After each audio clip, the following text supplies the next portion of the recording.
एक चीज और बहुत इंपॉर्टेंट है, जैसे कि मैं आज न्यूज में पढ़ रहा था कि मास्क को जो है कंपलसरी किया जा रहा है और ग्लव्स कंपलसरी किया जा रहा है। तो मैं बाकी स्टूडेंट्स को ये कहना चाहूंगा, जो भी स्टूडेंट हैं, बिकॉज एज अ डॉक्टर मैं आपको थोड़ा सा इस बारे में बेहतर एडवाइस दे सकता हूँ कि आप उस चीज की प्रैक्टिस अभी से करना शुरू कर दो। हम लोग भी कोशिश कर रहे हैं कि आपके लिए कोई टेस्ट सीरीज हम शुरू कर देंगे दोबारा से, एडवांस के लिए पर्टिकुलरली। और वो टेस्ट सीरीज या जो भी टेस्ट आप जहां पर भी, जिस इंस्टीट्यूट के भी आप ऑनलाइन दे रहे हैं, अब आप मास्क पहन कर दीजिए और हाथ में ग्लव्स पहन कर दीजिए। ठीक है, क्योंकि वो दोनों चीजें जब अगर आप लास्ट मोमेंट पे पहनेंगे, हाथ में माउस और कीबोर्ड लेंगे, तो ऑपरेट करना वो जो है वो डिफिकल्ट होता है। अब जैसे डॉक्टर्स जो होते हैं वो जो ग्लव्स पहनते हैं वो सर्जिकल ग्लव्स होते हैं, और वो टाइट फिटिंग ग्लव्स होते हैं, मतलब एक्यूरेट फिटिंग के होते हैं। और साथ ही साथ रबड़ के होते हैं, वो लेटेक्स के होते हैं। तो वो जो है वो कंपैरेटिवली इजी होता है चीजों को हैंडल करना, क्योंकि उससे वो नाइफ भी होल्ड किया जाता है, सूचर यानी स्टिचेस भी लगाए जाते हैं। तो बहुत अच्छी उसका होल्ड रहता है। लेकिन अब हम लोग क्या है कि मास्क और ग्लव्स कह दिए हैं, तो पता नहीं कैसे ग्लव्स मिले, लूज फिटिंग ग्लव्स हो या हम लोग अपने ले जाएं, अपने कपड़े के बने हुए ले जाएं। और तो उन सब चीजों से लास्ट मोमेंट पे आप माउस से जो है वो क्लिक कर रहे हैं, कहीं क्लिक करना चाह रहे हैं, कुछ क्लिक हो गया, आप कर्सर नीचे ले गए, गलती से सबमिट के बटन पे क्लिक हो गया। मतलब यू हैव टू प्रैक्टिस।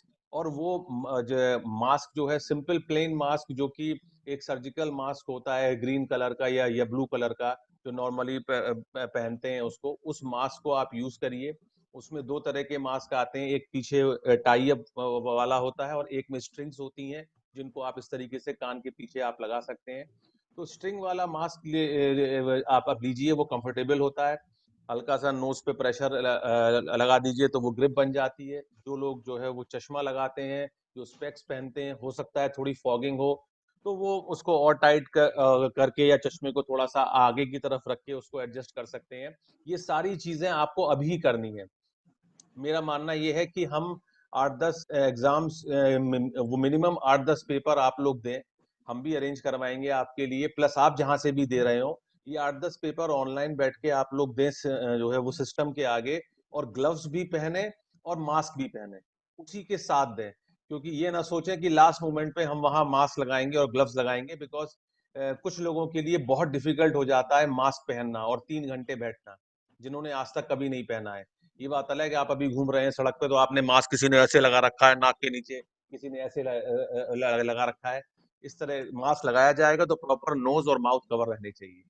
और एक चीज ये, दूसरी बात है, ग्लव्स भी जैसे आप जो है ग्लव्स ट्राई करें। आप चाहे तो ग्लव्स का पेयर मार्केट से लें, जैसे नॉर्मली आप लोगों का नंबर जो है ग्लव्स का 7.5, 7 इस तरीके से होगा, 6 होगा। आप ट्राई करके देखें, या जो भी ग्लव्स आप अगर वैसे ग्लव्स यूज कर रहे हैं, होममेड टाइप के या कपड़े के होते हैं, कॉटन के होते हैं, बहुत से लोग ड्राइविंग में उसको जो है वो पहनते हैं। आप उसको यूज करें अभी से, कि उससे आप माउस हैंडल कर पा रहे हैं कि नहीं। और जो आपको सूट करे जो ग्लव, उसी ग्लव को अपने साथ लेकर जाएं, या उसी नंबर को अपने साथ आप वहां पर लेकर जाएं। ये ना सोचें कि वहां वो क्या देंगे, क्योंकि कहा तो गया है कि मास्क और ग्लव्स प्रोवाइड करें, लेकिन वहां पर किस साइज के, किस नंबर के मास्क और ग्लव्स में मिलते हैं, लास्ट मोमेंट पे आपके साथ गड़बड़ हो जाएगी। तो इस चीज का बहुत ध्यान रखना है। अभी से ही मास्क और ग्लव्स पहनकर 3-3 घंटे बैठने की प्रैक्टिस करें, सिस्टम के आगे टेस्ट दें। ये ना सोचें आप घर में हैं तो आपने मास्क को नीचे कर लिया, या उठा के ऐसे पानी पे पिया आपने। कोशिश ये करें कि ये सब कुछ ना करना पड़े। वैसे आप पी सकते हैं पानी वगैरह, सब कर सकते हैं।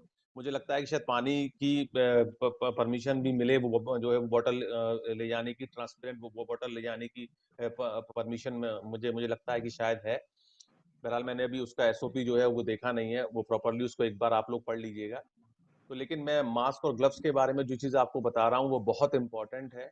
और बिना प्रैक्टिस के आप कंफर्टेबल नहीं हो पाएंगे, वरना आपका ध्यान मास्क और ग्लव्स में ही लगा रहेगा। मान लीजिए आप परेशान हुए, पसीना आने लगा, स्वेटिंग हुई, फॉगिंग हुई, ग्लासेस पे आपने नीचे कर दिया, अब आप किसी क्वेश्चन पे कंसंट्रेट कर रहे हैं और आपका इन्विजिलेटर आके आपसे ये कह रहा है कि मास्क ठीक से पहनिए, ऊपर लगाइए, तो एकदम से आपके दिमाग में जो सारा कैलकुलेशन था वो गड़बड़ा गया और मास्क पे आपका ध्यान चला गया। तो ये बहुत इंपॉर्टेंट चीज है। इसको अभी से ही, आज के सेशन के ओवर होते ही मास्क और ग्लव्स की प्रैक्टिस अभी से कर लें। कोई इस तरह की कोई दिक्कत आपको आ रही हो मास्क को मिलने में, ऐसे कुछ में, आप मुझे बता दें। वैसे तो सब चीजें रेडीली अवेलेबल हैं, लेकिन फिर भी कहीं कोई प्रॉब्लम अगर के आप में से किसी को आ रही हो तो आप बताएं, और जो है उसको भी हम देखेंगे कि कैसे अरेंज करवा सकते हैं। मास्क वगैरह तो आप जो है सेंटर से भी ले सकते हैं, वहाँ पर भी अवेलेबल है जो लोग अलीगढ़ में है। या वो कोई जो है वो बड़ी बात नहीं है, मास्क तो हर जगह मिल रहे हैं आजकल। और साथ ही साथ सैनिटाइजर को अपने साथ लेके जाएं, जैसे कि कहा गया है कि सैनिटाइजर ले जाना है। छोटी एक कहा गया है वो बॉटल के बारे में। डरने की कोई जरूरत नहीं है, ठीक है। पहली चीज, कोरोना, अगर आपने मास्क लगा रखा है, हाथ में ग्लव्स हैं या नहीं भी हैं, लेकिन आप पूरे टाइम ये ध्यान रखते हैं कि नाक और मुंह को आप टच नहीं करते हैं, तो यू आर एब्सोल्युटली सेफ। आप किसी आदमी को सामने फेस नहीं कर रहे हैं, आप उससे बातचीत नहीं कर रहे हैं, आप सीधे सेंटर में दाखिल होते हैं, सिस्टम के आगे बैठते हैं, हाथ को सैनिटाइजर से एक बार अच्छी तरीके से पोंछा, उसके बाद माउस वगैरह को देख लिया, या सैनिटाइजर लगाने के बाद दोबारा सैनिटाइजर लगा के माउस को आपने टच किया और कीबोर्ड वगैरह को देखा, तो वो सब कुछ वहां पे सैनिटाइज किया जाएगा। आप पूरा अपना एग्जाम दें। एग्जाम देने के बाद चाहे तो बीच बीच में भी हाथों को सैनिटाइजर से पोंछते रहें जब फ्री है, या जब सोच रहे हैं, और एग्जाम खत्म होने के बाद फिर ये काम करें। और एग्जाम खत्म होने के बाद सीधे सेंटर से निकलें और घर आएं। इसी तरह जाएं और सीधे सेंटर में घुसे बैठे। कोई बातचीत करना, भीड़ बनाना, वहां पर इकट्ठा होकर डिस्कशन करना, पेपर लेके इधर उधर, ये सब ना करें। आजकल सबके पास इंटरनेट है, व्हाट्सएप है, मोबाइल सब लोगों के पास है, कंप्यूटर है। घर में बैठ के खूब मीटिंग करिए और डिस्कस करिए। घर में आ जाए एक बार तो नहाइए। मेरी एडवाइस तो ये कि एक बार आप सीधे घर में आप आके सीधे आप जो है वो बाथरूम में जाएं, नहाएं, नहा धो के अच्छी तरह फिर बैठे, उसके बाद पेपर को डिस्कस करने के बारे में सोचें। तो आप एब्सोल्युटली सेफ रहेंगे, कोई दिक्कत नहीं। ठीक है, ये ना सोच के घबराएं कि वहां जाके कोरोना हो गया या ऐसा हो गया। अगर आपने फेस को जो है वो कवर किया हुआ है, मास्क, नोज और माउथ कवर किए हुए हैं, आप टच नहीं कर रहे अननेसेसरी अपने माउथ और नोज को, तो यू आर एब्सोल्युटली सेफ, ठीक है। और मास्क भी, जैसे आजकल कुछ लोग तरह तरह के मास्क यूज करते हैं, उसमें आपने देखा होगा एक फिल्टर वाला मास्क भी होता है, उसको भी आप लोग यूज कर सकते हैं। कंफर्टेबल होता है क्योंकि उसमें आपकी सांस जो है वो बाहर निकल जाती है, तो अंदर जो है मतलब एक गर्मी पैदा नहीं होती, स्वेटिंग नहीं होती। तो जो फिल्टर वाला मास्क है वो भी आप यूज कर सकते हैं, वो कोई दिक्कत नहीं, जो कंफर्टेबल हो। इसलिए मैंने आप लोगों से कहा कि पहन के अभी से ही प्रैक्टिस करें। ये बहुत जो है वो जरूरी है, इम्पोर्टेंट है कि आप प्रैक्टिस करें। मैं यहाँ पर एक चीज कहना चाहूंगा कि मतलब जो मिस्टर वी के बंसल हैं वो अब हम सारे लोगों के लिए इसलिए भी मोटिवेशन है क्योंकि जो मान लीजिए कोरोना में लोग ऐसी सिचुएशन फेस कर रहे हैं कि वो सिर्फ घर पे ही काइंड ऑफ इमोबाइल हैं, बाहर नहीं जा सकते। जी बट जी जी। उनको हमें कंसिडर करना चाहिए कि वो मतलब एक अपनी बिल्कुल यंग लाइफ में मिड 30s और 40s में वो परमानेंटली पैरालाइज हो गए। जी तो जी जी। मगर ये रहते हुए भी उन्होंने कहाँ से कहाँ तक क्या चीजें अचीव करी, वो खुद एक अपने में बहुत बड़ी मोटिवेशन है सबके लिए। नहीं सर, मोटिवेशन वो, मैं यही वैसे तो देखिए हम उनके बारे में सुनते आए हैं और बहुत बातें हुई हैं, और मैंने जो है ये सब बातें इधर बहुत ज्यादा डिस्कस नहीं करी अपने स्टूडेंट से, क्योंकि उनको मालूम है सर के बारे में, और ये सब लोग बहुत वेल वेल अवेयर हैं, और इन लोगों का टाइम भी बहुत मतलब कीमती है सब लोगों का। और आज हमारे साथ हैं सारे स्टूडेंट्स, ये बहुत अच्छी बात, मुझे बहुत अच्छा लगा कि इतने सारे स्टूडेंट्स हमारे साथ में आ गए। और ये मगर ये डेफिनेटली मोटिवेशन की बात तो है ही, क्योंकि ये अगर आप उनके बारे में पढ़ेंगे तो जब उन्होंने अपना मतलब राइट फ्रॉम क्लासेस 6, 7, 8, 9 जब वो थे, और घर में लालटेन जो है वो मतलब उनके घर में लाइट नहीं थी, और रात के वक्त वो केरोसिन की वो जो है वो लालटेन जला के पढ़ाई होती थी। तो समीर सर भी हमारे साथ अभी हैं। तो मैं जैसा कि वो बता रहा था, तो उन्होंने अपने जो है वो फादर से पूछा कि सर जो है वो लाइट कब आएगी घर में हमारे। उनके फादर ने कहा भाई तुम मेहनत करो, तो पढ़ाई करो, तो शायद जो है वो लाइट आ जाए। तो देन ही मतलब उन्होंने इतनी मेहनत करी, ही और फर्स्ट रैंक, हर क्लास टॉप करी, 6, 7, 8, 9, उनको स्कॉलरशिप मिलनी शुरू हुई और घर में लाइट आ गई। तो मतलब इस तरीके से मोटिवेशन, मतलब उन्होंने उस हर चीज को अपॉर्चुनिटी, जो खराब सिचुएशन में एक अपॉर्चुनिटी देखी। फिर सर ने जो है आईआईटी से, उससे बीएचयू से इंजीनियरिंग करके जेके में आ गए, वहां पर वो कोटा में, तब उनको 2, 4, 5 साल में वो डायग्नोस हुई कंडीशन। डॉक्टर्स ने कहा ज्यादा होप नहीं है, कोई इलाज नहीं है, आप ज्यादा दिन तक चल नहीं पाओगे। फिर किसी ने उनको जो है वो सलाह दी कि आप पढ़ाना शुरू करो, और फिर उन्होंने अपनी ये डाइनिंग टेबल से बैठ के पढ़ाना मतलब शुरू किया, एक एक दो दो स्टूडेंट्स को। और जैसे जैसे पढ़ाया तो फिर उनके स्टूडेंट, पहले 8, 9 क्लास के बच्चों को पढ़ाया, फिर 11, 12 को पढ़ाया, शौक में पढ़ाना जो है वो शुरू करा। Then they start getting selected into IITs. तब उनको लगा कि अच्छा है, लोग मतलब इसे एक्सेल कर रहे हैं। और 91 में उन्होंने बंसल क्लासेस की नींव रखी, और कोटा जो कि एक इंडस्ट्रियल टाउन था, वो एक एजुकेशन सिटी में चेंज हो गया। तो he was the man behind that. और ये बात कोटा की पहचान आज हिंदुस्तान में नहीं, पूरी दुनिया में है। और उसको उसको उसको जो वो बनाने में वीके बंसल सर का ही हाथ है। तो वो उनका भी ये ड्रीम था उस टाइम पे कि वो ही wanted to become a chief engineer at that time, but due to health conditions वो आगे नहीं था। लेकिन उन्होंने उसको चेंज करा, उन्होंने पढ़ाना शुरू करा, और वहां पर उन्होंने फिर एक्सेल करा। और आज हम जो जो देखते हैं, आज कोटा में खैर सैकड़ों इंस्टीट्यूट हैं, ठीक है, बहुत सारे टीचर्स सैकड़ों इंस्टीट्यूट खुली हुई हैं। लेकिन शायद ये स्टूडेंट्स को नहीं मालूम होगा कि मेजॉरिटी ऑफ द इंस्टीट्यूट्स जो हैं, जितने वहां पर जो फैकल्टी हैं जिन्होंने वो इंस्टीट्यूट्स खोली हुई हैं, वो या तो बंसल क्लासेस में ही पढ़ाते थे या वहां से पढ़ के निकले। तो ये अपने आप में बंसल क्लासेस का एक अचीवमेंट है कि आप वहां गए, मतलब आप कोटा गए, आप कोटा जाना है तो पहले तो बंसल पे ही जाना है, चाहे आपको उसके बाद टीचर बनना है, चाहे अपनी इंस्टीट्यूट खोलनी है, चाहे आपको आईआईटी में सेलेक्ट होना है। तो ये वीके बंसल सर का मतलब एक जो है वो कंट्रीब्यूशन था, जिसके लिए हम हमेशा उनको जानेंगे। और मैं अपने स्टूडेंट से भी मतलब ये कहूंगा कि यही चीज इंस्पायर होने की है, कि हमको जिंदगी में कभी किसी, अगर कोई ऐसी चीज होती है कि हमने सोचा कि ये एम है, और वो एम हमारा किसी वजह से रह गया, जिसपे हमारा कंट्रोल नहीं है, तो हमारे पास और भी रास्ते हैं, और भी चीजें हैं जहां हम एक्सेल कर सकते हैं। क्योंकि टैलेंट और मेहनत होनी चाहिए हमारे अंदर। अगर हम मेहनत करने से नहीं चुकेंगे तो हम हर फील्ड में एक्सेल करेंगे। हमारे लिए एक रास्ता नहीं होता, सैकड़ों रास्ते होते हैं, हम रास्ते अपने आप बना सकते हैं। तो ये मतलब एक मोटिवेशन है जो जो जो सर से आज भी लोग लेते हैं। बड़े बड़े इंस्टीट्यूट हैं, सब कुछ है, लेकिन लोग आज भी आते हैं, सर से मिलते हैं, सर का आशीर्वाद लेते हैं, और उनसे जो है ये चीज में ही उन मतलब उन्हीं का हाथ है आज उसके पीछे, जो आज हमारे बीच में इतने स्टूडेंट्स हैं जो आज जो है सक्सीड कर रहे हैं, अपना अपना कैरियर बना रहे हैं। तो समीर सर, आपको आवाज आ रही है मेरी? हाँ बिल्कुल आ रही है, बिल्कुल आ सर, रही है। सर अच्छा सर, अब समीर सर जो कि वीके बंसल सर के बेटे हैं, और बंसल क्लासेस के एमडी हैं, जिन्होंने आगे उनकी लीगेसी को बढ़ाया है। मैथमेटिक्स के बहुत माने हुए जो है वो टीचर हैं सर। तो वो हमारे बीच में आ चुके हैं। मैं कहूंगा थोड़ा सा फरहान भाई से कि फरहान भाई आप थोड़ा सा जो है, चलिए, मैं वीके बंसल सर से ही मिलने का मौका मिल रहा है, सर आ रहे हैं हमारे सामने।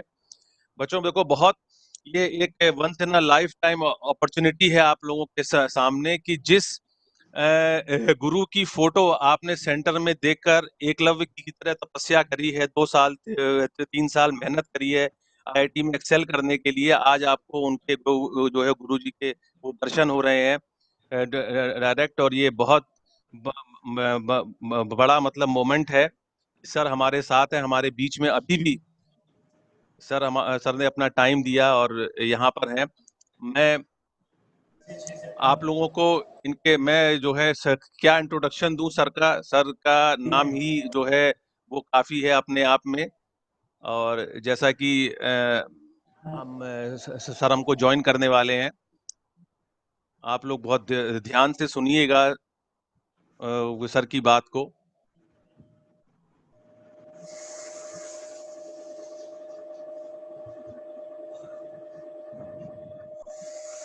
आप लोगों ने बच्चों सुना होगा, पारस पारस पत्थर होता है, जिसको छू देता है वो चीज जो है वो सोना बन जाती है।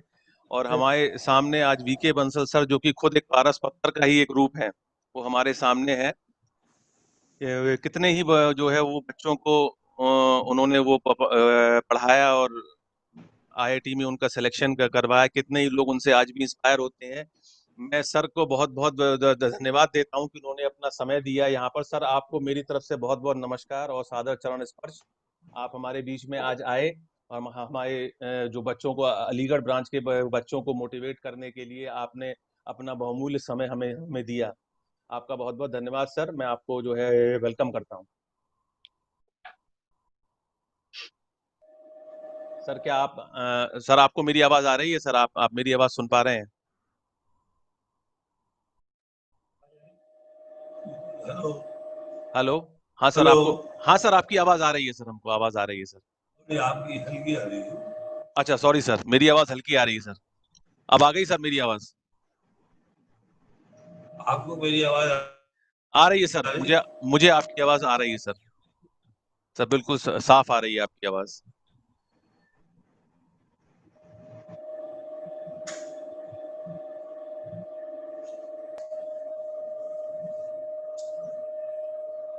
जी सर, आप सुन पा रहे हैं सर मेरे को?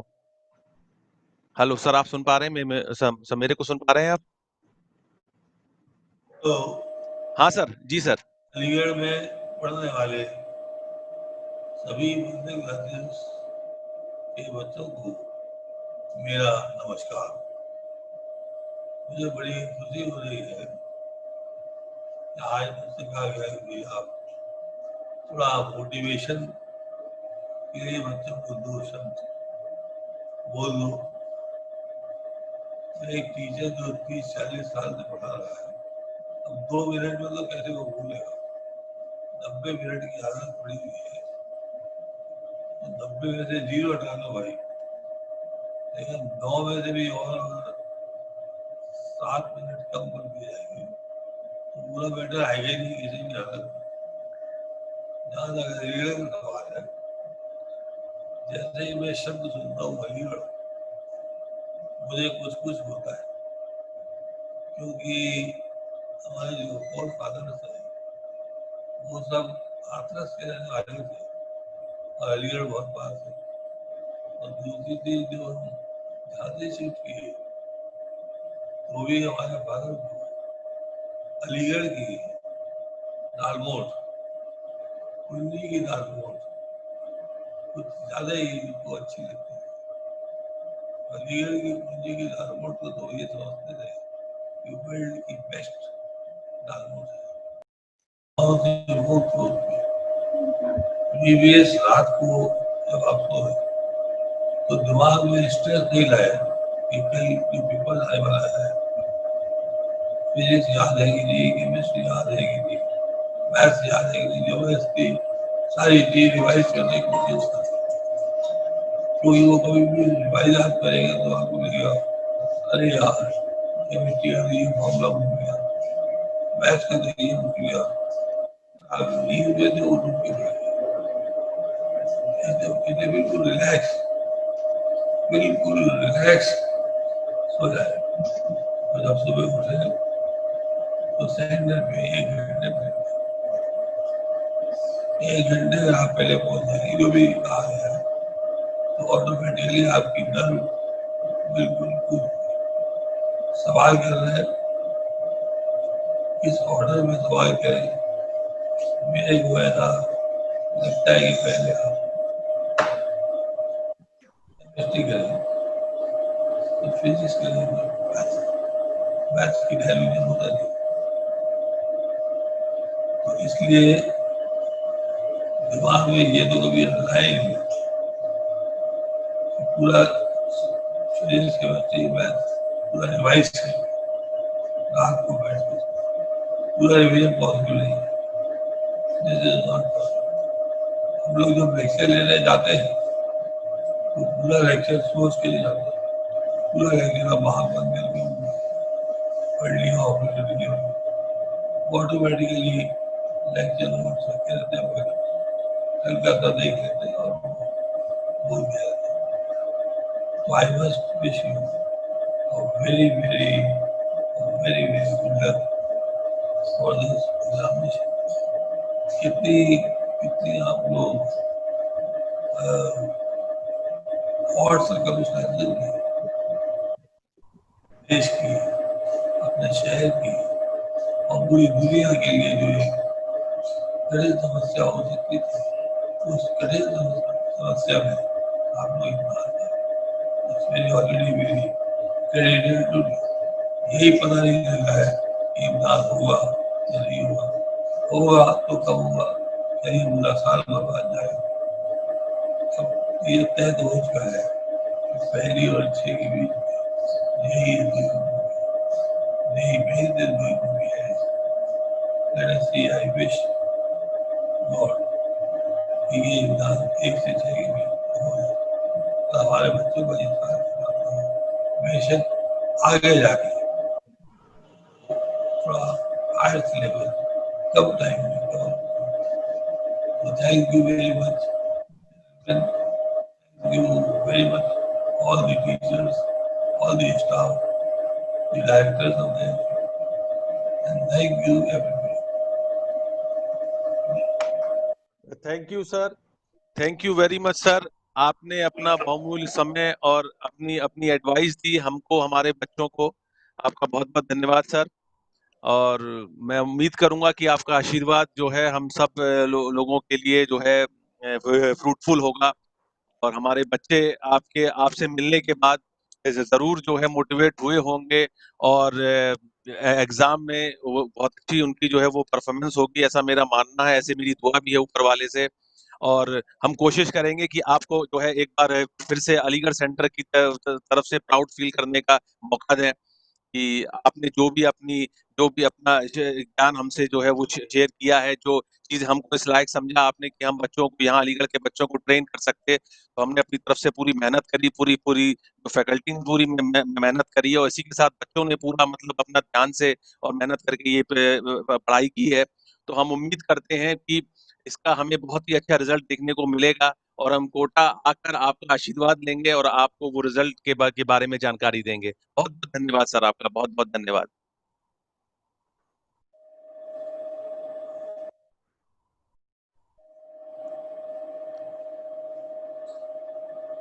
तो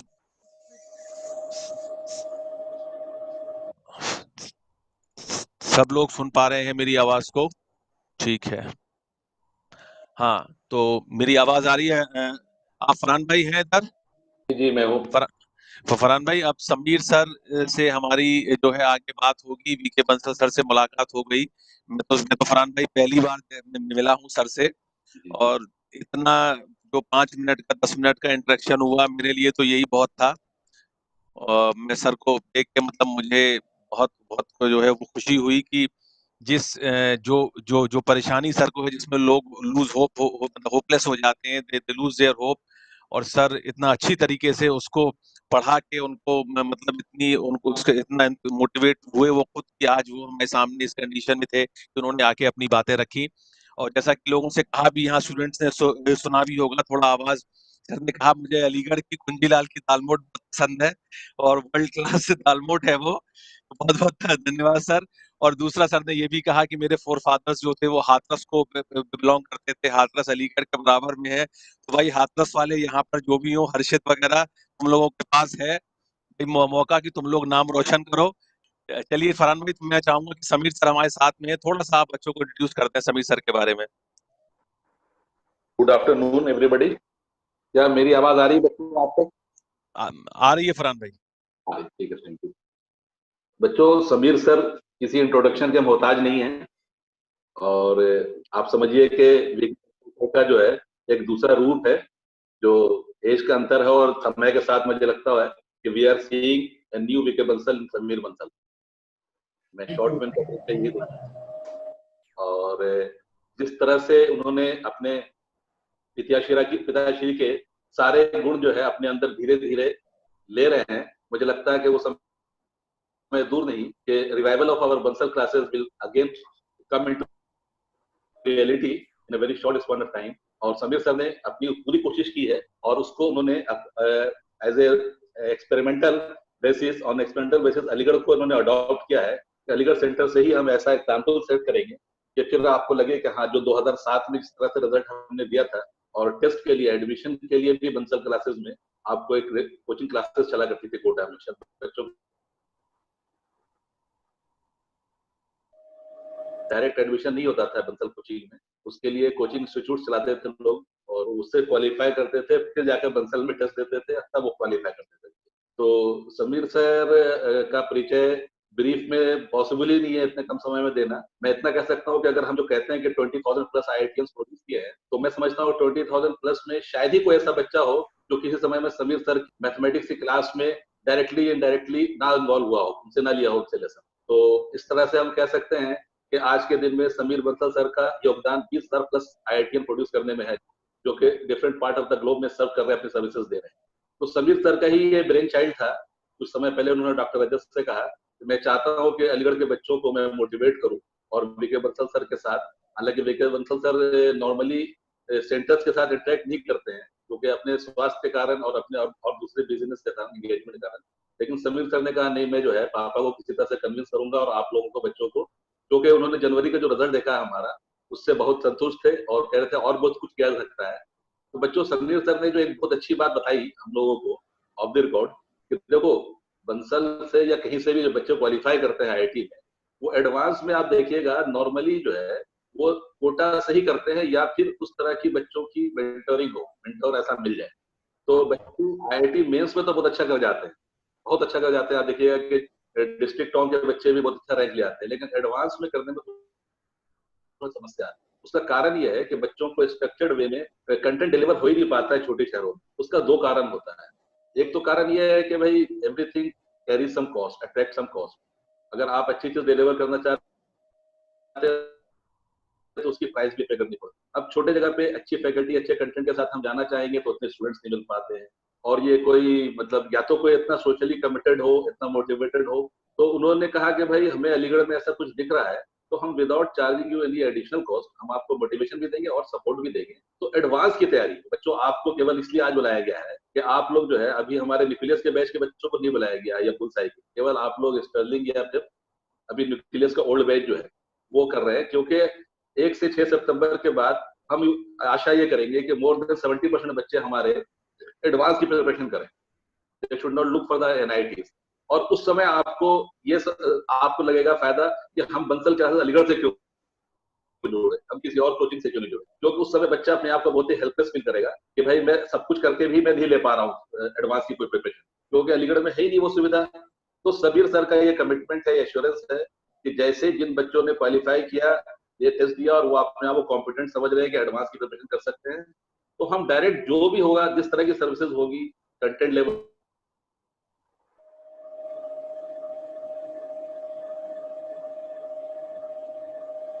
पे आपको प्रोवाइड करेंगे। तो अभी समीर सर का जो कमिटमेंट है हमारे साथ वो यही है कि अलीगढ़ को हम एग्जाम्पल ले रहे हैं, उस सेंटर से भी मोटिवेशन होगा और नेटिव लेवल पे भी, यानी कि लोकल सेंटर्स पे भी कर सकते हैं, नॉट नेसेसरी कोटा ही। तो मैं समझता हूँ बच्चों, अब आप में ज्यादा, आप लोगों के बीच में समीर सर के बीच में ज्यादा समय बर्बाद नहीं करके चाहूंगा, समीर सर खुद ही अपने जो है रोड मैप को बताएं कि क्या है, अगर मैंने कुछ गलत किया हो तो उसको करेक्ट करेंगे या कुछ ऐड करना हो तो सर ऐड करेंगे। Thank you very much. Thank you sir. Thank you Farhan भाई। जी सर प्लीज। हाँ सर प्लीज। तो मेरे प्यारे बच्चों, very very very good afternoon to all of you. और अभी मैं आपको एक गुड न्यूज दूंगा कि थोड़ी देर में मेरे जो फिजिक्स के HOD हैं यहाँ के कोटा बंसल क्लासेस के, और मेरे पार्टनर भी हैं मिस्टर शहनवाज फयाज फ्रॉम गोरखपुर, वो भी लाइकलीहुड है कि जुड़ जाएं यहाँ पे और आप लोगों को बहुत सारी ज्ञान की बातें बताएं। इस फ्रॉम IIT कानपुर। तो जब तक वो नहीं आते, मैं कुछ काम की बातें और कुछ ज्ञान की बातें आप लोगों के संग शेयर करना चाहूंगा। रजत जी, इसमें अभी जो मोस्टली बच्चे हैं वो सब 13th के ड्रॉपर्स? नहीं सर, 12th के भी हैं जो इस साल इन्होंने 12th का एग्जाम दिया है और ड्रॉपर बैच भी है, तो दोनों लोग हैं सर। ओके, तो सबसे पहले तो बच्चों मैं आप लोग को ये बताना चाहूंगा कि आप ये मान के चलिए कि अभी जो आपके पास 15 से 20 दिन का टाइम या रादर आई शुड से 10 दिन का ही टाइम बाकी है फॉर JEE मेंस। तो अभी थोड़ा सा फोकस अपन लोग JEE मेंस पे ही रखें टिल आपका JEE मेंस का पेपर नहीं हो जाता। ठीक है क्या?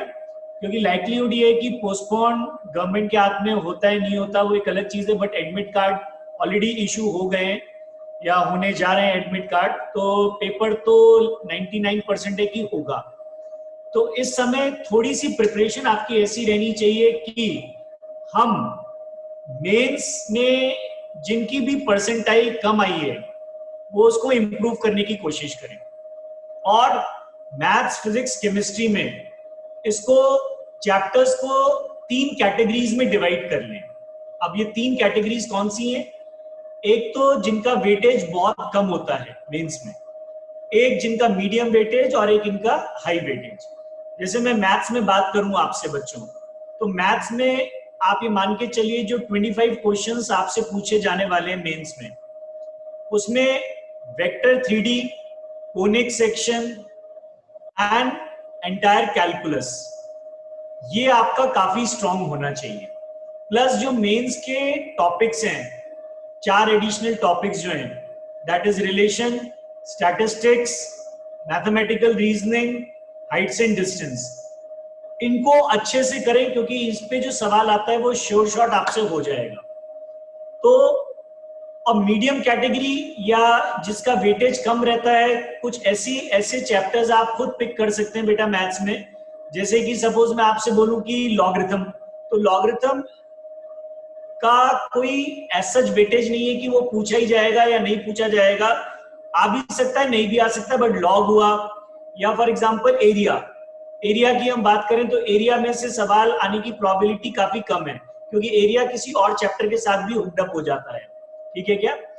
या हम बात करें तो ट्रिग्नोमेट्रिकल इक्वेशन जो है वो लेस वेटेज है, या सोल्यूशन ऑफ ट्राइंगल मेंस का पार्ट ही नहीं है, वो सिर्फ एडवांस के लिए पढ़ना है। तो आप लोग अभी बहुत स्ट्रैटेजी बनाते हुए ये जो लास्ट के 10 डेज आपके पास हैं उसमें एक स्ट्रैटेजी बनाए कि, और सारे फॉर्मूलेज आपके ग्रिप में होने चाहिए, मैथ्स में, फिजिक्स में और केमिस्ट्री में, and try to solve papers this time. NTA Abhyas की साइट पे आपको काफी पेपर्स मिल जाएंगे, वो सारे पेपर्स आप करें। इंपॉर्टेंट है, बंसल में आपने जितने पेपर्स अभी तक दिए वो सारे पेपर्स एक दफे फिर लगाएं मेंस के, और ये एनालाइज करें कि पहले आपका स्कोर क्या था और अब आपका स्कोर क्या है। टॉपिक वाइज भी पेपर्स आपको मिले हैं जो जिनको पार्ट टेस्ट बोलते हैं, और एक फुल लेंथ पेपर भी आपको मिले हैं, तो वो सारे पेपर्स करने बहुत जरूरी हैं। किसी भी दिन ऐसा नहीं हो कि आप कोई पेपर ना दो, क्योंकि 3 घंटे की बैठने की हैबिट होनी चाहिए।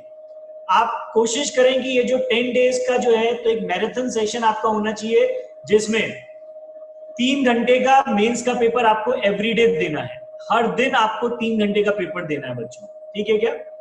Same with physics and same with chemistry, क्योंकि बिना स्ट्रैटेजी के इस वक्त अगर आप पढ़ोगे और कोई भी चैप्टर आपने कभी भी कुछ भी रिवाइज किया तो उससे काम नहीं चलना है।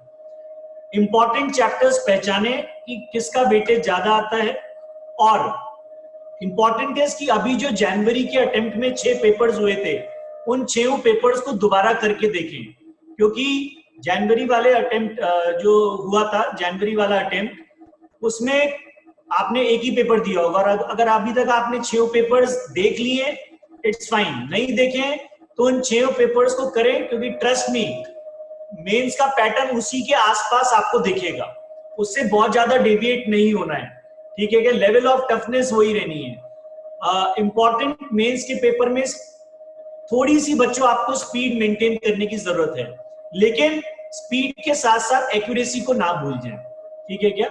अब कई बच्चों का मेरे से सवाल आता है कि सर ये जेईई मेंस का सेकंड अटेम्प्ट दे कि ना दे, ठीक है क्या? तो जिन बच्चों का 99.9 परसेंटाइल आया है या 99.9 से ऊपर परसेंटाइल है, ठीक है क्या, अगर उनको ऐसा लगता है कि हमें सेकंड अटेम्प्ट नहीं देना, तो they can give a thought on that, क्योंकि हेल्थ इश्यूज, बहुत सारे फैक्टर्स आते हैं बेटा, ठीक है क्या? कई बच्चों का डिस्टेंस की प्रॉब्लम आती है, या कई बच्चे थोड़ा सा हेल्थ को लेके कॉन्शियस है कि भाई सर हम क्या करेंगे पेपर देके, हमने ऑलरेडी फर्स्ट अटेम्प्ट में हमारा बहुत अच्छा स्कोर है, तो that decision is solely yours. ऐसे कई क्वेरीज मेरे पास बच्चों की आई हैं, ऐसी कई क्वेरीज, तो वो बेटा आप लोगों को खुद टैकल करना है।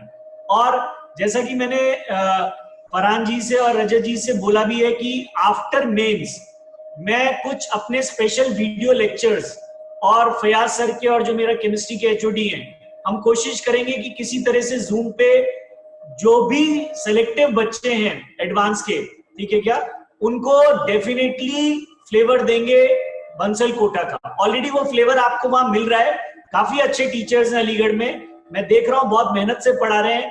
फरहान जी की बहुत मेहनत है, रजत जी की बहुत मेहनत है, सब टीचर्स को बहुत प्यार से रखते हैं और बहुत मेहनत करवाते हैं, और बच्चे भी बहुत मेहनत कर रहे हैं अलीगढ़ से, और वो रिजल्ट हमें दिख रहा है कि जो अलीगढ़ का रिजल्ट आ रहा है वो ऐसे ही नहीं आ सकता। जब तक आप पे मेहनत नहीं होगी और आप मेहनत नहीं करोगे तब तक वो रिजल्ट नहीं दिख सकता है।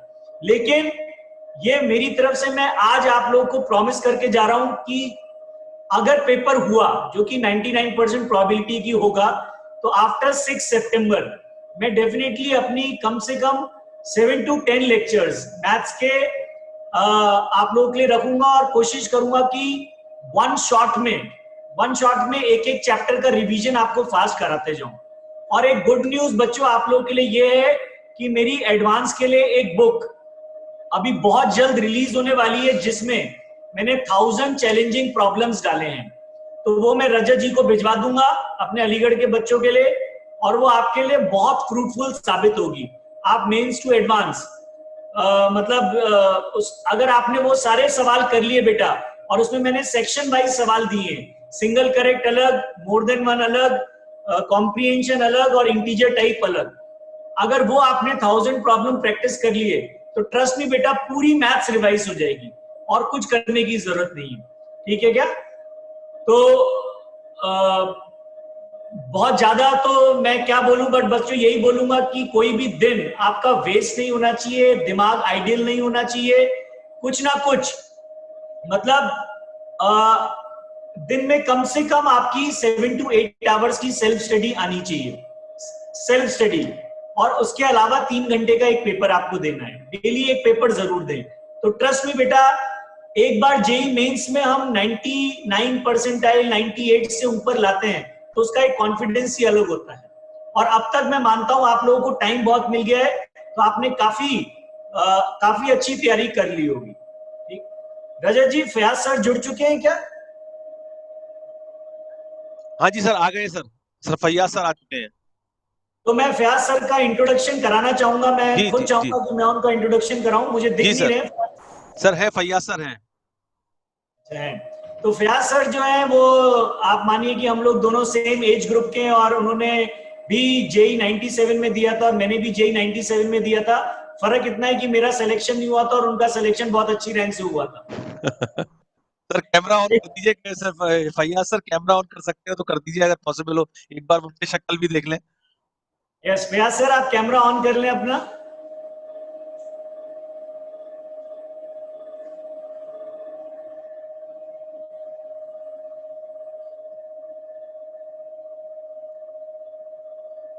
फयाज सर, आपको मेरी आवाज आ रही है तो आप कैमरा ऑन कर लें प्लीज।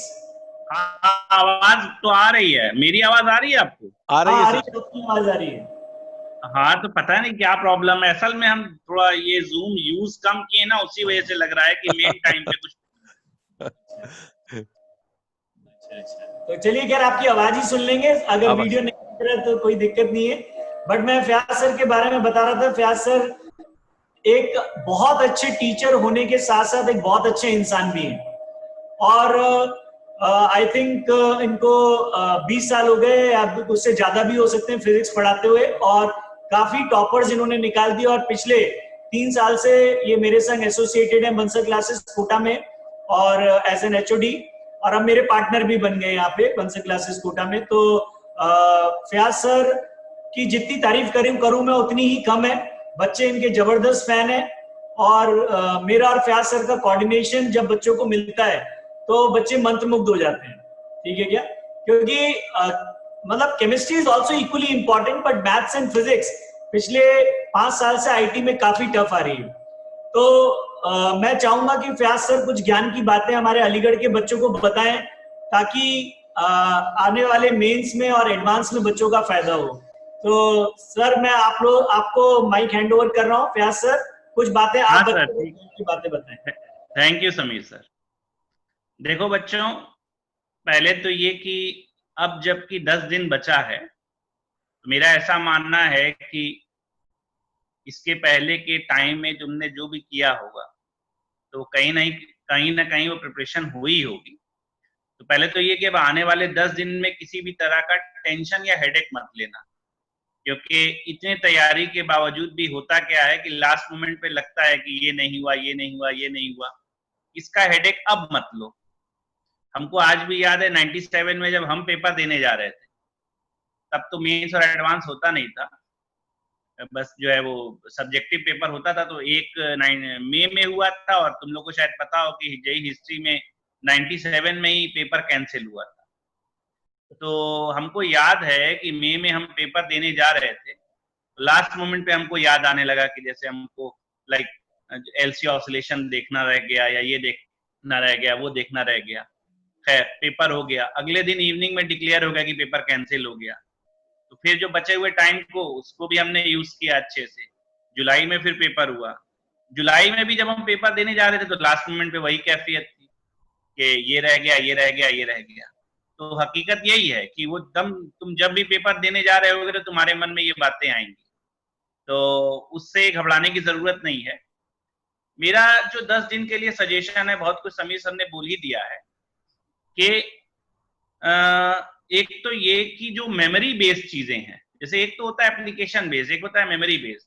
मेमोरी बेस्ड में ये होता है ना कि अगर कुछ लंबे टाइम के लिए कांटेक्ट छूट जाए तो कहीं ना कहीं जो है वो बहुत चीजें दिमाग से उतर जाती हैं। तो मेरा सजेशन ये है कि इस 10 दिन में जो मेमोरी बेस्ड चीजें हैं, जहां पे भी तुमको वीकनेस फील होती हो, उसको जरूर रिवाइज कर लो।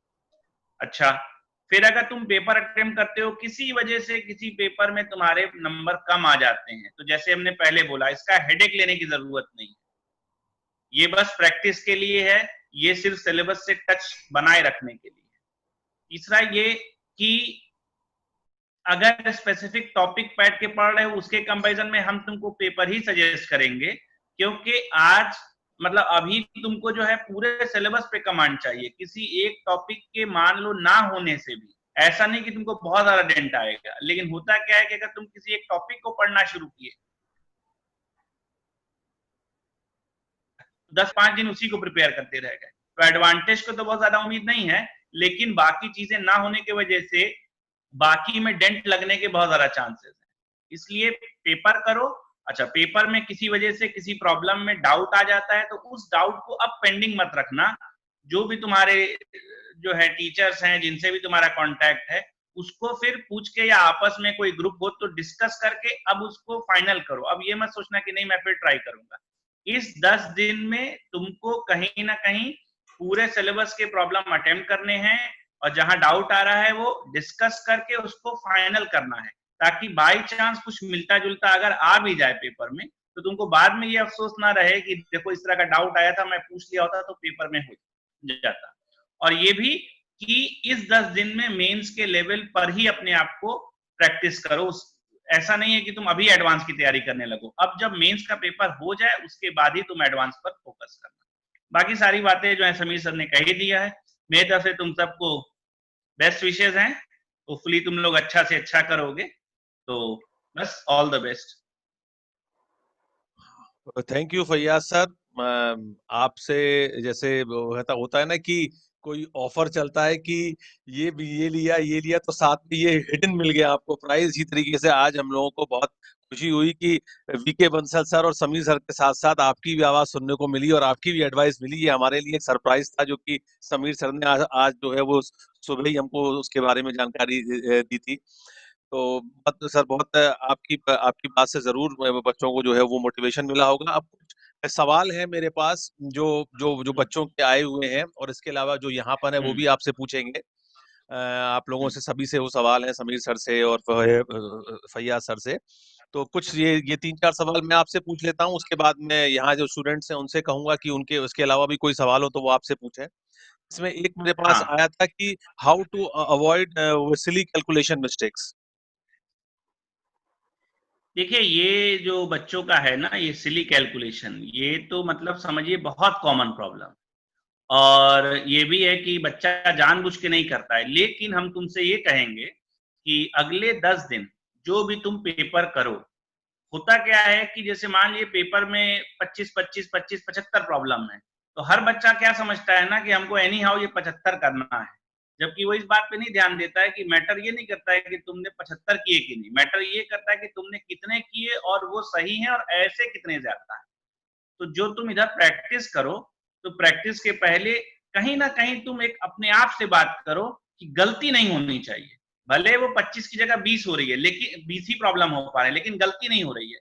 क्योंकि मान लो तुम 25 के 25 अटेम्प्ट भी करते हो और बस हड़बड़ी की वजह से उस 25 में से 5 गलत हो जाता है, तो वो जो 5 का गलत होना है वो एक्चुअल में फिर 20 नहीं बचा, क्योंकि 5 में जो नेगेटिव मिलता है वो इफेक्टिवली तुमको 20 से भी नीचे ला देता है।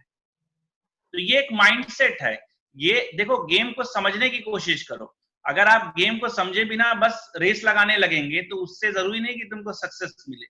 जब तुम ये समझोगे कि अल्टीमेटली हम कितना सही कर रहे हैं और गलती कितनी कम से कम हो रही है, ये मिल करके तुम्हारे स्कोर को डिसाइड करेगा। तो अच्छी बात है कि भाई 100% स्कोर के चांसेस होते हैं, बट तुम अपने पिछले 2 साल के ट्रैक रिकॉर्ड को देखो कि कितनी बार ऐसा हुआ कि तुमने 100% को टारगेट किया और तुम वहां तक पहुंच पाए।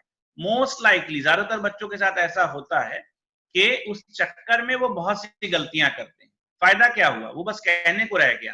रही बात एक्सक्यूज, देते रहो, पब्लिक सुन भी लेती है, कुछ सिंपैथी भी दे देगी, लेकिन अल्टीमेटली जेईई मेन तुमको स्कोर देगा, तुम्हारी वो पूरी ट्रेजेडी नहीं सुनाएगा कि तुम्हारे साथ क्या क्या हुआ। इसलिए इस 10 दिन में इस बात का खास ध्यान रखो, चाहे मोबाइल पे रिमाइंडर सेट करो या जो करो, और जब तुम पेपर देने जा रहे हो फाइनली जेईई मेन का, उसके पहले कुछ ऐसा सेट बनाओ कि तुम्हारे पास 2-3 बार एक मैसेज आ जाए या रिमाइंडर आ जाए कि कैलकुलेशन मिस्टेक नहीं होनी चाहिए। अगर ऐसे समझो कि उस 3 घंटे में तुम्हारा माइंडसेट इस पर रह गया कि कैलकुलेशन मिस्टेक नहीं होनी चाहिए या चीप लेवल की मिस्टेक नहीं होनी चाहिए, बस 3 घंटे तक, उसके बाद भले तुम कैजुअल हो जाओ, तो भी हमको लगता है कि फायदा हो जाएगा। तो ये 10 दिन तुम इसकी प्रैक्टिस करो, और ये बहुत जरूरी भी है, भी समझ लो। तुम सारा सिलेबस देख लिए, सब कुछ कर लिए, सब कुछ देख लिए, लेकिन जा करके ऐसी गलतियां कर रहे हो जिसमें प्रिपरेशन का कोई रोल है ही नहीं, तो ये एक बहुत ही हेल्पलेस सिचुएशन है। तुम बहुत पढ़ भी लोगे तब भी कॉन्फिडेंस नहीं आ सकता है। तो जितना जानते हो उसी को बेस्ट परफॉर्म करने की कोशिश करो। ठीक सर, एक सवाल है sir, how do I manage my time for all 3 subjects? देखिए इसमें मैं हाँ समीर सर बताइए, समीर सर बताइए। मतलब जहां तक मैं बोलूंगा मैनेजमेंट का टाइम है वो फिर डिपेंड करता है कि आपका स्ट्रॉन्ग एरिया कौन सा है। अगर पेपर में आप बोलेंगे टाइम मैनेजमेंट की, तो मैं बोलूंगा कि सबसे पहले केमिस्ट्री अटेम्प्ट करना चाहिए और try to finish chemistry within 45 to 50 minutes. कोशिश करें और तुक्के नहीं मारें, जो आता है उसको सही करें within 45 to 50 minutes and then give 1 hour to physics, फिर बीच में फिजिक्स लें और लास्ट का 1 घंटा 10 मिनट मैथ्स के लिए रखें लास्ट का, क्योंकि मैथ्स क्या होता है, कैलकुलेटिव होता है। मैथ्स में आप कितने ही आसान सवाल दे दो, उसमें कैलकुलेशन तो करना पड़ेगा आपको, लेकिन फिजिक्स में भी कई बार रीड एंड रिप्लाई प्रॉब्लम आ जाते हैं, और केमिस्ट्री में फिजिकल को छोड़ के बाकी इनऑर्गेनिक और ऑर्गेनिक में तो जो आता है वो आता है, और जो नहीं आता तो नहीं आता। तो टाइम मैनेजमेंट में जितना टाइम आप केमिस्ट्री में सेव कर सकते हो वो सेव करें, and then switch on to physics and then chemistry then maths. तो मेरा तो यही कहना है बच्चों से, बाकी फयाज सर इसमें कुछ ऐड करना चाहें तो कर सकते हैं। नहीं समीर सर बिल्कुल सही बोल रहे हैं। देखो बाई चांस क्या है कि फैयाज सर, इसी के साथ ही में मिलता हुआ एक और सवाल है, दोनों को जवाब दे दीजिएगा आप कि I usually get drifted away towards a particular subject while solving, so less time is available for the rest, how to overcome this problem in exam? Sir एक बार रिपीट कीजिएगा, थोड़ा जल्दी हो गया ये। Sir, I usually get drifted away towards a particular subject while solving in the exam, so less time is available for the rest, how to overcome this problem? इसके लिए तो जैसे ये दोनों ही सवाल के आंसर हो जाएंगे कि जो समीर सर ने बोला। देखो बेटा, हम जो है खुद फिजिक्स के हैं, समीर सर मैथ्स के हैं, लेकिन हम दोनों मिलकर ये सपोर्ट करेंगे कि तुम सबसे पहले केमिस्ट्री ही करो। बाकी अगर तुम्हारी अपनी स्ट्रेटेजी कुछ है तो एक अलग बात है, उसकी वजह हम तुमको बता दे रहे हैं। मैथ्स के बारे में हम बच्चों से कभी कभी कहे भी हैं कि मैथ्स के सवाल में ये डिसीजन लेना कि ये मुझे आ ही नहीं रहा है, ये बड़ा मुश्किल होता है। पढ़ने के बाद लगभग चीजें आवाज कट रही है कि पढ़ा तो हुआ है, इस तरह का कुछ किया तो हुआ है, लेकिन वो क्या है ना कि तुमने स्टार्ट किया कर रहे हो, तो कभी कभी क्या है कि जितना टाइम देना चाहिए उससे कहीं ज्यादा वो टाइम ले लेता है। तो ऐसे प्रॉब्लम जिसमें कि पढ़ना है और मतलब बहुत ही कम टाइम में डिसीजन लेके आंसर दे देना है, ये नेचर के प्रॉब्लम तुमको सबसे ज्यादा केमिस्ट्री में मिलेगी। तो जो समीर सर ने बोला है इसमें सारे नहीं, लेकिन कुछ प्रॉब्लम ऐसे में। सर थोड़ी सी आवाज कट रही है, आवाज की थोड़ी सी प्रॉब्लम आ रही है सर, थोड़ा सा मुझे लगता है कि कुछ वो कनेक्टिविटी की प्रॉब्लम है, थोड़ी सी आवाज नहीं आ रही। या सर आपकी आवाज थोड़ी सी कट रही है बीच में, तो आई थिंक नेट प्रॉब्लम है इसकी। हाँ चलिए रजत जी आप चलिए मैं आगे बढ़ता हूँ फैयाज सर फिर दोबारा कनेक्ट होते हैं तो फिर मैं पूछेंगे आगे। सर एक और सवाल है कि आईआईटी और एनआईटी के अलावा क्या क्या ऑप्शन है मेरे पास? सर देखिए, आईआईटी और एनआईटी के अलावा मैं अगर बोलूं तो बिट्स एक बहुत प्यारा ऑप्शन है। अगर बिट्स में आपका हो जाता है तो BITS is next to IIT. Okay, तो मतलब आईआईटी मैं टॉप प्रायोरिटी पे रखता हूँ, एंड देन बिट्स रखता हूँ, एंड देन एनआईटीज के थ्रू बहुत सारे रीजनल कॉलेजेस हमें मिलते हैं, बहुत एनआईटीज मिलते हैं, तो आप आईआईटी के बाद बिट्स को रख सकते हैं। जी जी ठीक सर, ठीक है सर। एक और सवाल है कि I don't feel enough confident after I have solved the question and start rechecking it, which wastes my time. So what can be done about that? देखो बेटा, ये कॉन्फिडेंस की जहां तक मैं बात करूंगा कि अगर आपने कोई क्वेश्चन कॉन्फिडेंटली अटेम्प्ट किया या कॉन्फिडेंटली अटेम्प्ट नहीं भी किया, लेकिन मेरा ऐसा मानना है कि अगर आप बहुत ज्यादा कैलकुलेशन मिस्टेक करते हैं तो इट इज बेटर कि हम less number of problems attempt करें बट विद फुल एक्यूरेसी। आप जैसे ही एक क्वेश्चन कंप्लीट करके करते हो और आपका कुछ आंसर आता है तो उसी समय फटाफट स्क्रिबल कर लें। आपको 10 सेकंड लगेंगे या 15 सेकंड कि भाई मैंने अपनी कैलकुलेशन सही करी है नहीं करी, and if you are confident enough कि नहीं सर मैं गलती नहीं करता, और इसको सुधारने के लिए आप घर पे अपनी प्रैक्टिस बढ़ाएं। अगर आप घर पे कैलकुलेशन नहीं करते हैं तो ट्रस्ट मी बेटा, आपकी आईटी या मेंस के पेपर में भी कैलकुलेशन मिस्टेक कम होगी। मैं ये नहीं बोल रहा हूं बिल्कुल नहीं होगी, बट घर पे अगर आप बहुत मिस्टेक करते हो जहां पे आपको टेंशन ही नहीं होती, तो अगर घर पे आप कैलकुलेशन मिस्टेक बहुत कर रहे हो तो आईटी के पेपर में होनी है। बट अगर घर पे जो हम प्रैक्टिस कर रहे हैं विद टाइम लिमिट, हर चीज टाइम लिमिट के संग करो, तो वहां पे आपको वो टेंशन नहीं होगी। बट अगर जैसे मैंने कहा, अगर आप बहुत ज्यादा मिस्टेक करते हैं तो इट इज बेटर कि आपको जब क्वेश्चन कंप्लीट हो तो फटाफट 10 सेकंड लगा के उसको चेक कर लेना चाहिए। इसका और कोई सोल्यूशन नहीं है बेटा। ठीक है सर। अच्छा फैयाज सर दोबारा आ गए, क्या आवाज आ रही है? फैयाज सर देखिएगा सर, दोबारा से ज्वाइन किया है उन्होंने। या सर आप आ गए हैं क्या? हाँ फैयाज सर ने दोबारा से ज्वाइन कर लिया है। आवाज क्या वो सुन पा रहे हैं? फैयाज आप सुन पा रहे हैं? फैयाज सर आप ज्वाइन तो हो गए हैं। गोरखपुर में उनका क्या है, थोड़ी सी कनेक्टिविटी प्रॉब्लम है। अच्छा चलिए, गोरखपुर तो सीएम साहब का घर है, हमारे जो उत्तर प्रदेश के सीएम है माननीय योगी जी, उनका घर है। वहां कैसे प्रॉब्लम हो रही है कनेक्टिविटी की? बात तो बिल्कुल नहीं होनी चाहिए। तो अच्छा सर एक और सवाल है कि अभी ये आवाज आ रही है मेरी? आ गई सर भैया सर आवाज आ गई।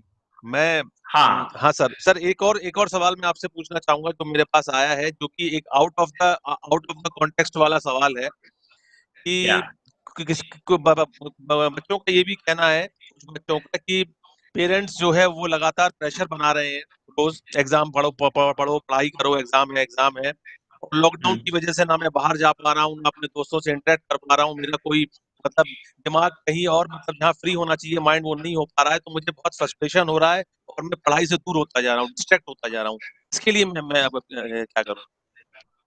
एक्चुअल में इसका आंसर जो है वो हमको देते वक्त हमको लगता है कि पेरेंट्स होते तो बेटर होता। कि देखिए, एक तो बात मानते हैं कि भाई बच्चा है, शरारत करता है, बट जब बात कंपटीशन की है और आईआईटी जेईई मेंस या जेईई एडवांस जैसे कंपटीशन का सवाल है, तो वहां पे क्या है कि पेरेंट्स को बच्चों पे भी भरोसा करना ही पड़ेगा, क्योंकि ये वैसी चीज नहीं है। मान लीजिए कि पेरेंट्स की तरफ से बहुत दबाव है कि पढ़ो पढ़ो पढ़ो, और बच्चा उस प्रेशर में किताब के साथ बैठ भी गया, लेकिन अगर उसका किसी वजह से किसी टाइम में मन नहीं लग रहा है तो वो बैठने का कोई मतलब नहीं है। तो यहाँ पे क्या है कि ये एक्चुअल में प्रॉब्लम तो बच्चे और पेरेंट्स के बीच है। तो हम बच्चे को कहेंगे कि भाई पेरेंट्स तुम्हारे भले के लिए बोल रहे हैं, ऐसा नहीं कि पेरेंट्स तुम्हारे अगेंस्ट हैं। और पेरेंट्स से हम ये बोलना चाहेंगे कि अपने बच्चे पे भरोसा कीजिए और ये समझिए कि ये जेईई मेंस है, ये बोर्ड का एग्जाम भी नहीं है। कुछ जगह पे तो क्या होता है ना कि आप चीजों को याद कर लेंगे तो काम चल जाएगा, तो उसके लिए प्रेशर पड़ा तो ठीक है आपने याद कर लिया, लेकिन जेईई मेंस जो है वो मतलब पढ़ने समझने उसके बाद डिसीजन मेकिंग का है। तो अगर बच्चा फॉर सम रीजन रिस्पॉन्सिबल नहीं है तो आप बैठा के भी नहीं कुछ कर पाएंगे, और अगर रिस्पॉन्सिबल है तो बस उसको उसके हाल पे छोड़ दीजिए, होपफुली वो अच्छा से अच्छा करेगा। जी सर। अच्छा, यहाँ पर अब जो हमारे बीच में जो स्टूडेंट्स हैं, वो जैसा मैंने पहले कहा था, जो भी सवाल उनके मन में हो वो पूछना चाहें तो अपने को अनम्यूट करके वो पूछ सकते हैं। कोई भी स्टूडेंट हो वो हैंड रेस करें, जो सवाल पूछना चाह रहे हो बिल्कुल पूछिए। यहाँ पर आपके सामने बहुत ही एक्सपीरियंस लोग बैठे हुए हैं जो आपके डाउट्स को बिल्कुल जो है वो सॉल्व करेंगे। तो कोई भी आपके मन में कोई सवाल किसी भी तरह का हो आप लोग पूछ सकते हो। मैंने पहले भी कहा ये कोई बहुत वैसा सेशन नहीं है, ये सिर्फ आप लोगों के स्ट्रेस को जो है रिलीव करने के लिए रखा गया है। तो आपके मन में कोई भी सवाल हो, कोई क्वेश्चन हो तो आप लोग पूछिए। कोई स्टूडेंट यहाँ पर कुछ पूछना चाहे एग्जाम से रिलेटेड या प्रिपरेशन से रिलेटेड, इम्पोर्टेंट टॉपिक से रिलेटेड? हाँ सौजन्य, आप पूछिए। हाँ सौजन्य, अपने को अनम्यूट करो और पूछो। सर, जो नॉर्मल एफिशिएंसी होती है जैसे मॉक टेस्ट वगैरह में, वो काफी बेटर होती है कंपैरिजन टू जब आप कंपटीशन दे रहे होते हैं, तो वहां पे एफिशिएंसी कम सी हो जाती है। और ऐसा जैसे शुरू में कुछ क्वेश्चन नहीं हुए तो माइंड में एक डर सा हो जाता है कि क्या होगा आगे। देखिए सौजन्य, आपका सवाल पूरा हो गया? Yes sir. हाँ सौजन्य, पहले बात को समझिए कि जब आप एक्चुअल एग्जाम दे रहे हैं और जब आप जो है मॉक टेस्ट दे रहे हैं, कहीं ना कहीं आपको पता है कि मॉक टेस्ट में अगर आपके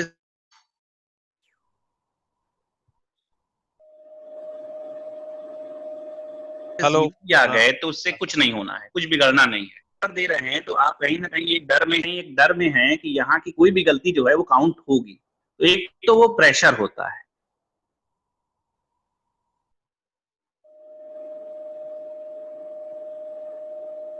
अब सवाल ये है कि जब आप पेपर बार बार बहुत प्रेशर ज्यादा होता है, हम ये कहेंगे कि देखिए प्रिपरेशन तक जो आपको करना था कर लिया, अब आप पेपर दे रहे हैं तो पेपर के वक्त कहीं ना कहीं थोड़ा सा जो कहते हैं ना कि बिंदास होकर के पेपर दीजिए।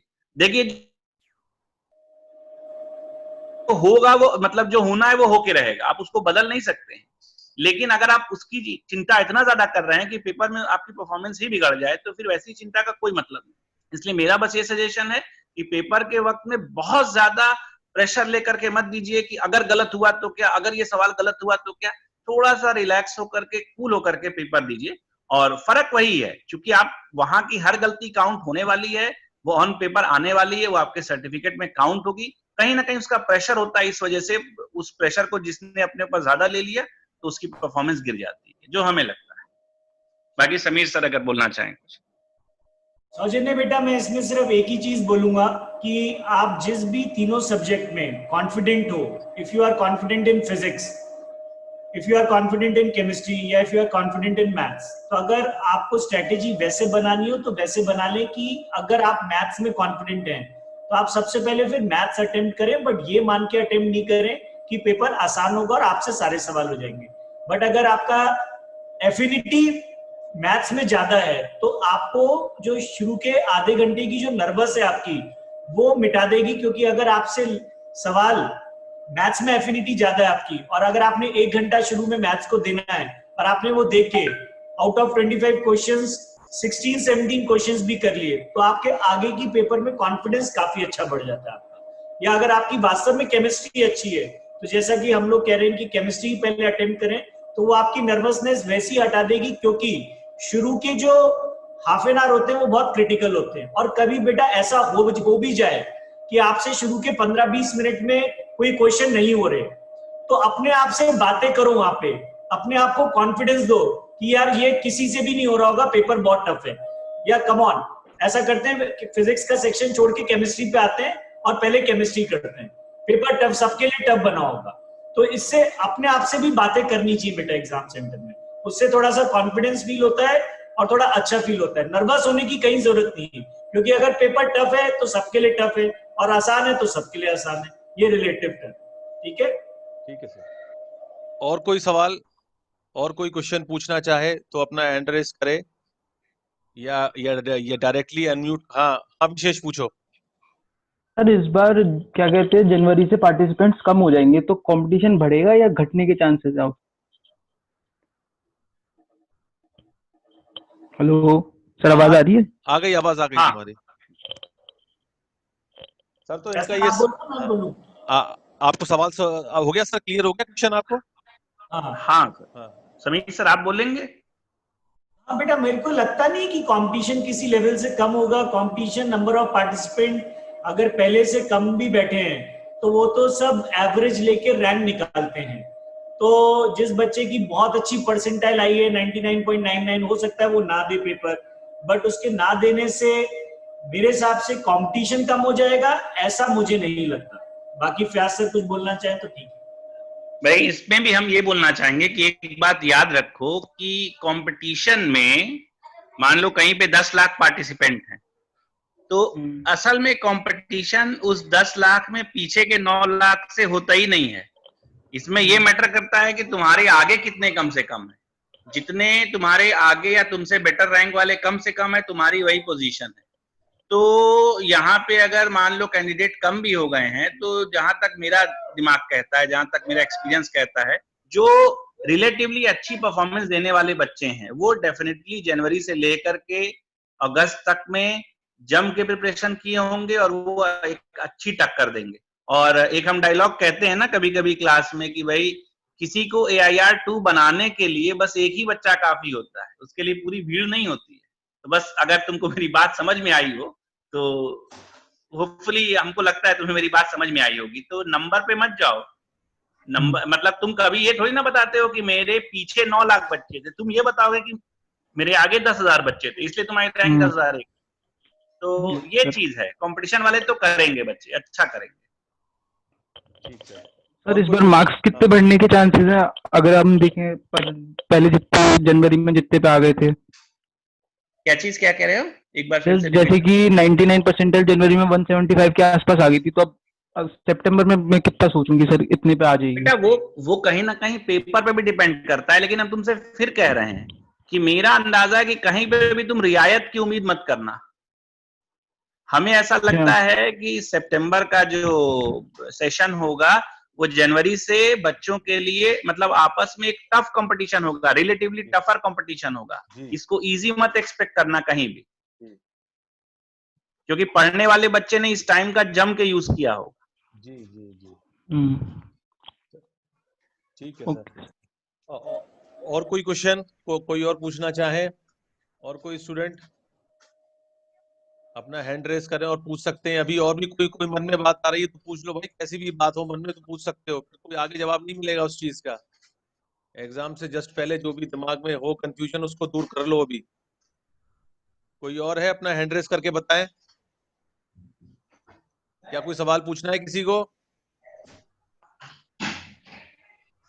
या किसी को कुछ पूछना, कुछ दिमाग में कोई बात है बताओ। हैंड रेस नहीं कर पा रहे तो अपने को अनम्यूट कर दो, अनम्यूट करके भी पूछ सकते हो।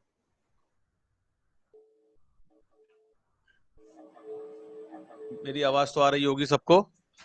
कोई क्वेश्चन पूछना है किसी को? पूछ लो, अभी भी मौका है।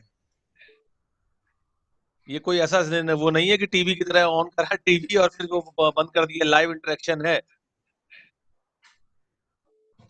मेरी आवाज आ रही है? अच्छा कायम मेरी आवाज आ रही है? यस सर आ रही। कोई मन में कुछ डाउट है? No sir. बिल्कुल क्लियर, एग्जाम के लिए बिल्कुल तैयार है? अच्छा और कोई स्टूडेंट? मोहम्मद अहमद आवाज आ रही है? Yes sir. हाँ बताओ, तुम तो बहुत लिखते हो, ब्लॉग वगैरह, सवाल पूछते हो, पूछो, या कोई कुछ है, कुछ मन में कोई बात एग्जाम से रिलेटेड? सर यही ऑलमोस्ट सारे डिस्कस हो चुके हैं और हाँ, ऐसा कुछ है नहीं खास। अच्छा अच्छा, हम्म। चलो बहुत अच्छी बात है। चलो, और कोई यहाँ पर शारिक हैं, प्रांशु, पूनम है, सुहेल है, यशवर्धन है, आजम है। तो मुझे लगता है कि ज्यादातर लोगों के मन में जो हमने जो जो क्वेश्चंस वगैरह किए हैं सर, वो क्लियर हुए हैं, और ऐसा अब कोई चीज नजर नहीं आ रही कि इनके मन में किसी तरह का कोई डाउट है। और ये जो जो भी आप लोगों से इंटरेक्शन हुआ, तो इसकी वजह से इनका जो एक वो लगा हुआ था, एक तरीके से स्क्रीन पड़ गया, एक वो आ गया था, पर्दा आ गया था दिमाग में, वो अब जो है हट गया होगा। तो भाई पूरे आप लोग जो है जोश के साथ एग्जाम दें। और ये वैसे अच्छा सवाल था कि एग्जाम के टाइम पे मैं जो है वो परफॉर्म नहीं कर पाता उतना जितना कि उसमें कर देता हूँ। तो वही बात है ना, अपने घर में आराम से बैठे हैं, हाथ में कॉफी का प्याला पकड़ कर, पैर के ऊपर पैर रख कर आराम से बैठ के एग्जाम दे रहे हैं। वहां एग्जामिनेशन सेंटर में आप लोग बैठे हुए हैं, आसपास लोग दिखाई पड़ रहे हैं, आप ऊपर देख रहे हैं और बाकी लोग अपना सर झुकाए हुए पेपर की तरफ देख रहे हैं। तो वो मन से अपना डर निकाल दो, क्योंकि तुम लोगों ने बहुत अच्छी तैयारी करी है, बहुत मेहनत करी है। ठीक है, सवाल पे अगर ध्यान लगाओगे तो सवाल होगा, और जो टफ होगा वो सबके लिए टफ होगा। डरने की कोई बात नहीं है। ऐसा कुछ नहीं है कि अगर किसी ना मान लो कि अगर भगवान ना मतलब ना चाहे कि ऐसा हो, पेपर गड़बड़ भी हो जाए, तो कोई ऐसा नहीं कि जिंदगी का फैसला हो गया उससे। ठीक है, बहुत चीजें हैं, आगे भी बहुत रास्ते हैं। और लेकिन जैसी जैसी तैयारी आप लोगों ने की है, मुझे उम्मीद है कि आप लोग बहुत अच्छा रिजल्ट दोगे, और हमारे सेंटर का भी नाम रोशन करोगे, अपने माँ बाप का नाम रोशन करोगे। और मैं इसी के साथ धन्यवाद दूंगा, थैंक्स कहूंगा शाहनवाज सर का, और जो है वो समीर सर का। और जैसा कि सर ने वादा भी किया है कि मेंस के बाद एडवांस के लिए हमें कुछ अच्छा मटेरियल वहां से कोटा से जो है वो प्रोवाइड होगा। मगर ये ध्यान रहे, ये उन्हीं स्टूडेंट्स के लिए होगा जो सीरियस हैं, जो एडवांस के लिए पढ़ रहे हैं, जो एडवांस के लिए जो है वो तैयारी कर रहे हैं। हम आप लोगों के साथ आखिरी मौके तक हैं, लास्ट एग्जाम से पहले तक हम आप लोगों के साथ हैं, एग्जाम के बाद भी हम लोगों के साथ हैं, आप लोगों के साथ में रहेंगे। कहीं भी किसी तरह की कोई हेल्प हो, कोई चीज आप पूछना चाहें, आप हम लोगों से वो ले सकते हैं, एडवाइस ले सकते हैं, हेल्प ले सकते हैं। सारी फैकल्टी आप लोगों के साथ जुड़ी हुई है। एक और, ये मैं मतलब अपने अपने जो है वो टीचर्स के ऊपर फेथ रखें, और मैं जो है माँ बाप के आशीर्वाद से मैं मुझे उम्मीद है कि you will pass out in flying colours. तो थैंक यू समीर सर और शाहनवाज सर। सर जाते जाते अगर कुछ एक गुरु मंत्र देना चाहें तो आप बिल्कुल दें बच्चों को। गुरु मंत्र मेरी तरफ से सारे बच्चों को बस यही है कि बी कॉन्फिडेंट, पेपर से पहले हमेशा कॉन्फिडेंस रख के जाना चाहिए, और पेपर में सिर्फ एक्यूरेसी पे ध्यान दें, बहुत ज्यादा सवाल करने की कोशिश ना करें। होना होगा पेपर तो पूरा हो जाएगा अपने आप, लेकिन कसम खा के जाना कि बस यार जो करूंगा वो पक्का 100% करेक्ट करूंगा विथ फुल एक्यूरेसी। ठीक है, be confident and the question will take care of itself. बाकी फयाज सर को कुछ बोलना है तो फयाज सर बोल सकते हैं। बाई चांस जो है मेरे सारे डायलॉग आप बोल देते हैं पहले ही। नहीं, वो सही बात है कि एक्यूरेसी इंपॉर्टेंट है, जस्ट अटेम्प्ट करना नहीं।